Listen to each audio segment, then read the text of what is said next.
नमस्कार, मैं हूं ज़ारा। शुरुआत बुलेटिन की करेंगे। भाजपा प्रदेश मुख्यालय पर मुख्य प्रवक्ता और विधायक रामलाल शर्मा ने प्रेस वार्ता कर स्वच्छ भारत अभियान की जमकर तारीफ की। उन्होंने कहा कि पीएम मोदी की पहल पर 2 अक्टूबर 2014 को स्वच्छ भारत अभियान चलाया गया। 2 अक्टूबर 2019 तक खुले में शौच मुक्त घोषित हो गया। कचरे का निस्तारण करने के लिए ODF प्लस के तहत 53,000 गांवों में काम चल रहा है। उन्होंने कहा कि देश में जहां पहले 25,000 टन कचरा निस्तारण किया जाता था, वहीं आज 1 लाख टन कचरा निस्तारण किया जा रहा है।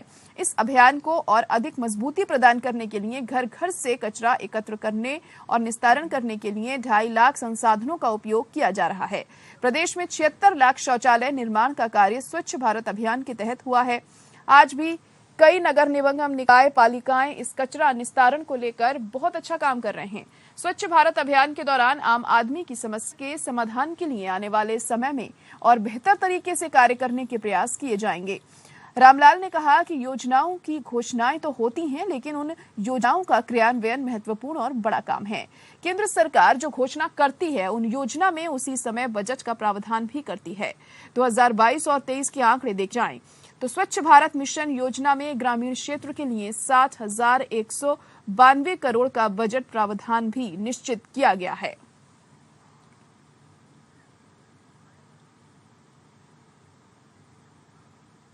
मुख्य सचिव उषा शर्मा ने लोक सेवा दिवस के उपलक्ष्य में आयोजित होने वाले विभिन्न कार्यक्रमों की व्यवस्थाएं सुनिश्चित करने के लिए अधिकारियों को निर्देश दिए। कार्यक्रम का आयोजन 21 अप्रैल को हरीशचंद्र माथुर लोक प्रशासन संस्थान में होगा।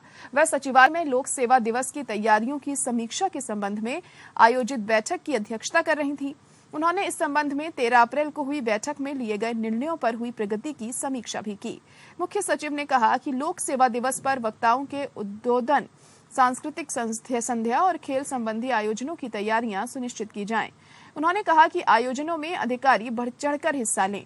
उन्होंने अतिथियों के आगमन, प्रस्थान और ठहराव के संबंध में चर्चा की और संबंधित अधिकारियों को आवश्यक निर्देश भी दिए। बैठक में पुलिस महानिदेशक ML Lather, head of forest force doctor Deep Narayan Pande सहित विभिन्न विभागों के उच्च अधिकारी मौजूद रहे।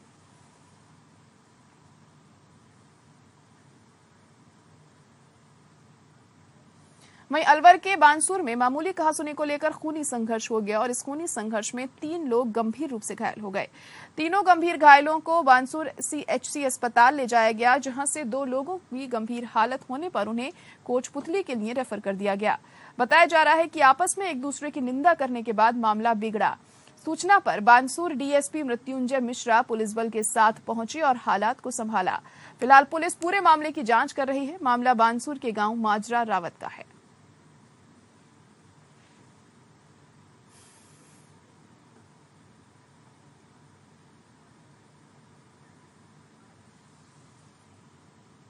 वहीं भरतपुर के डी कस्बे के वार्ड नंबर 22 के लोग पार्षद राहुल लवानिया के नेतृत्व में जलदाय विभाग के अधिशासी अभियंता विजय सिंह से मिले और उन्हें वार्ड नंबर 22 और 23 में चल रही पानी की समस्या को लेकर ज्ञापन सौंपा। लवानिया ने बताया कि पिछले 2 महीने से दोनों वार्डों में पेयजल सप्लाई बाधित होने के चलते वार्डवासी एक-एक बूंद पानी को तरस रहे हैं। वहीं वार्ड नंबर 22 में दाल मिल के पास एक छोटा सा टुकड़ा है, जहां पाइपलाइन नहीं डाली गई है, जिसके कारण पानी की सप्लाई बाधित होती है। अधिशासी अभियंता ने पार्षद के साथ मौजूद वार्ड वासियों को आश्वस्त किया कि दाल मिल के पास जो टुकड़ा बचा हुआ है, उसे अगले 15 दिनों में जुड़वा दिया जाएगा। साथ ही उनका कहना था, हमें कस्बे के लिए जितना पानी चाहिए नहीं मिल पा रहा है, जिसके चलते कुछ स्थानों पर सप्लाई बाधित होती है, जिसे शीघ्र ही दुरुस्त किया जाएगा। जो मिलान वाली बात बताई गई है, जो मिलान रह रहा है, उसे हम 10-15 दिन बाद हमारी ये पाइपलाइन का काम होना है, उसमें हमारी JCB आएगी और उसमें हम उस मिलान को करवा देंगे। शेष जो सप्लाई से संबंधित जो व्यवस्था, उसे भी हम AEN को डायरेक्शन दे करके और उसमें सुधार करवाएंगे। वहीं महाराणा प्रताप के साथ कंधे से कंधा मिलाकर मुगलों के खिलाफ लड़ाई लड़कर इतिहास में अमर हुए भीलवीर योद्धा राणा पूंजा की प्रतिमा का डूंगरपुर में कैबिनेट मंत्री महेंद्रजीत सिंह मालवीय ने अनावरण किया। इससे पहले 14 अप्रैल को जिले के 2 विधायकों ने सदर थाना चौराहे पर प्रशासन की गैर मौजूदगी में राणा पूंजा की प्रतिमा का अनावरण किया था, जिसके बाद सियासत गर्मा गई थी। सत्तारूढ़ कांग्रेस पार्टी सत्ते में आ गई थी। आनन फानन में 17 तारीख को डूंगरपुर विधायक ने सोशल मीडिया के मार्फत 18 तारीख को भीलवीर योद्धा राणा पूंजा की प्रतिमा का अनावरण सिंटेक्स चौराहे पर करने का संदेश जारी किया। 18 अप्रैल को तय समय पर कैबिनेट मंत्री मालवीय ने राणा पूंजा भील की प्रतिमा का अनावरण किया, लेकिन बताया जा रहा है कि मंत्री महोदय शिष्टाचार के नाते अपने आदर्श पुरुष राणा पूंजा भील की प्रतिमा को नमन तक करना भूल गए।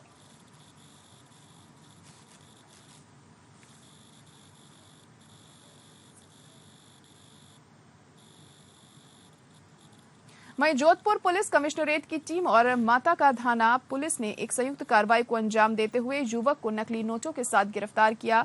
सरदारपुरा थाना अधिकारी दिनेश लखावत ने बताया कि डीएसटी टीम और माता का थाना पुलिस को सूचना मिली कि इलाके में कुछ युवक घूम रहे हैं जिनके पास नकली नोट हो सकते हैं, जिस पर टीम ने सूचना एकत्रित कर चादेवाल गांव के मेघवाल को गिरफ्तार किया और उसके पास से 5200 के नकली नोट बरामद किए। नोडल थाना होने के चलते मामला सरदारपुरा थाने में दर्ज करवाया गया। मामले की जांच एसआई सलीम खान को सौंपी गई है। अब पुलिस आरोपी से पूछताछ कर ये जानकारी जुटाने में लगी है कि यह नोट कहां से लाए गए और अब तक कितने नोट वहां बाजार में दे चुके हैं।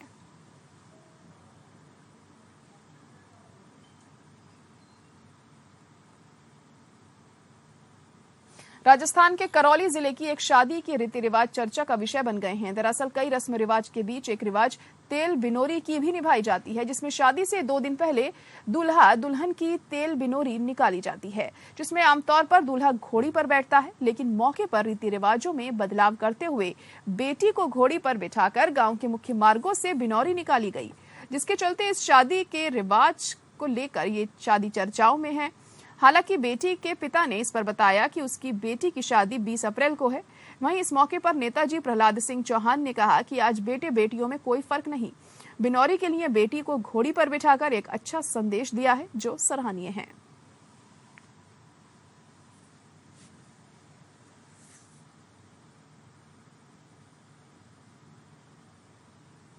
वहीं बांसवाड़ा में आम जन पानी के लिए बेहाल हैं। यहां पर माही डैम के बैकवाटर वाले गांव में सूखे के हालात हैं।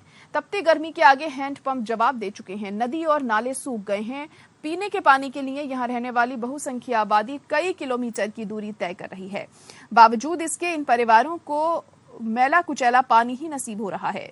लोग नदी और नालों के भीतर गड्ढा कर उसमें भरने वाले पानी से पेयजल आपूर्ति कर रहे हैं। गांव के अंतिम छोर तक पेयजल पहुंचाने वाले जलदाय विभाग के दावे भी यहां फेल हो गए हैं। ऐसी स्थिति तब है जब पीडब्ल्यूडी मंत्री और सिंचाई मंत्री दोनों इसी जिले से रिश्ता रखते हैं।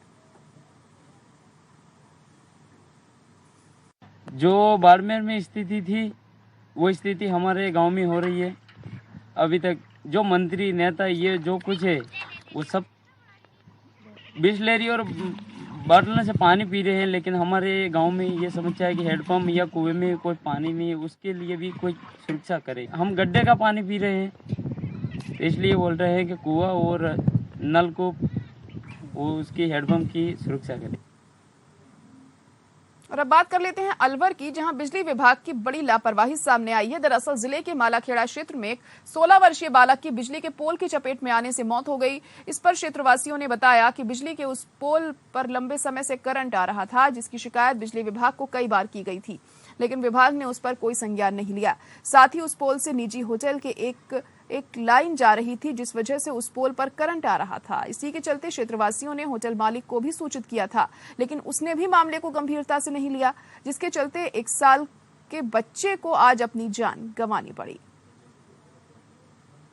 बच्चा खेत में जा रहा था और खेत में जो डोल होती है, तो डोल के अंदर ही वे रास्ता है, डोल पाव करके ऑलरेडी पोल डोल में गड़े हुए है, तो उसमें 11,000 लाइन है वे, और 11,000 लाइन के द्वारा ही जो जेला लगता है लट्ठे में, उसमें कोई चिड़िया नहीं है, और चिड़िया नहीं होने के कारण से ज़मीन के अंदर लाइट आ रही थी उसमें। तो जैसे ही बच्चा पास से निकलता है तो 11,000 में उसमें टचिंग हो गया और बच्चे को वहीं जला के राख कर। उधर अलवर में देसी कट्टे की नोक पर मुनीम से लूट का मामला सामने आया है। जानकारी के मुताबिक कस्बे की एक बैंक से रुपए निकाल कर ला रहे मुनीम से देसी कट्टे की नोक पर अज्ञात बदमाशों ने 2.5 लाख रुपए लूट लिए। बदमाशों की संख्या 3 बताई गई है, जो मोटरसाइकिल पर आए थे। घटना के बाद खेड़ली पुलिस ने क्षेत्र में नाकेबंदी कर दी। इधर लूट की घटना से क्षेत्र के व्यापारियों में आक्रोश पैदा हो गया है। 2.35 लाख छीन के ले गए सर। ये सब 12:35 की घटना है, 12:35 3 जने आए थे, सामने से आए थे। एक ने धक्का दे गिरा दिया, एक पैसे लेकर छीन के लेकर चला गया। कट्टा लगा था, उन पर कट्टा लगा दिया उन्होंने। फिलहाल एक ब्रेक के लिए रुक रहे हैं यहाँ पर, जल्द लौटते हैं।